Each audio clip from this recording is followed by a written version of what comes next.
when we're purchasing equipment, one of the questions we always ask is who's the closest technician to us?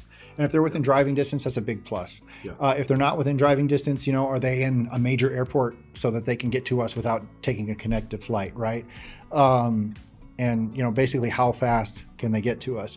How many technicians do you have? Do you have a whole bunch of them? Or if one guy's sick, is there no way to get somebody out here? And so, we have kind of stopped servicing our own equipment. We really have the technicians come in and do it more and more. We buy the service contracts because we found that that's the fastest way to get operational again. We can really, hound on somebody, hey, why isn't our machine running? Why isn't our machine running? It's not all our problem.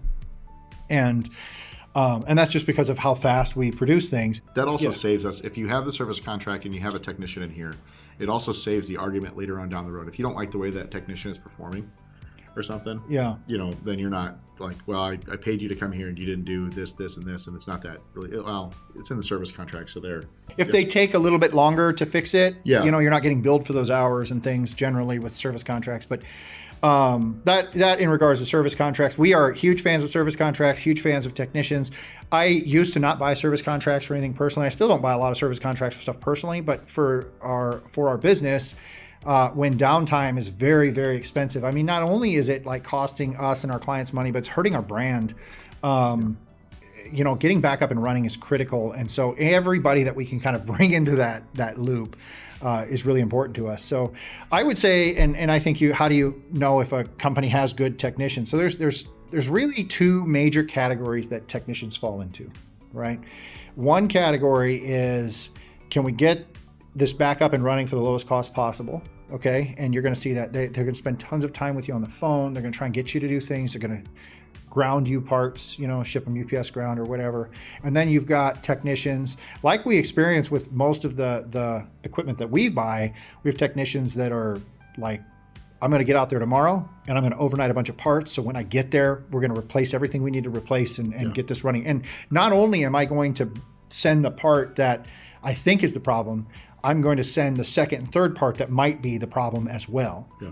And I think the easiest way to determine whether or not you're working, you can't ask the salesperson if their techs are like that. They're going to say they're like the latter, right? They're on it. They want to get you back up and running. They're going to do whatever it takes. Every salesperson is going to tell you that. Even the technical service managers and stuff are going to tell you that.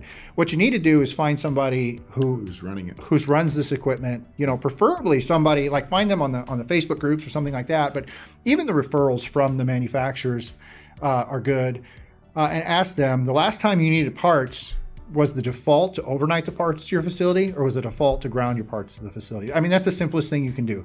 Did they just say, yep, we're going to overnight the parts, and they're just right out saying that? Or did they say, yeah, we'll ground you the parts, you're going to get them in a couple of days, right?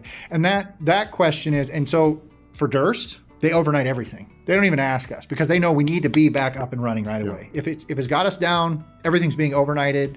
We're getting it the next morning. It's really comforting when the tech's not even here and you already have parts showing up at your door. Yeah, and the tech's like on his way and like they're doing everything they can. And you can feel that when you start working with techs, which ones have the guidance from the top to get these guys back up and running, get them profitable again, and which ones have the guidance from the top to, well, try things one at a time because it's lower cost, right? And you want to find those companies that really want to keep you up and running because they understand, especially in our business, our side of this where everything's so fast.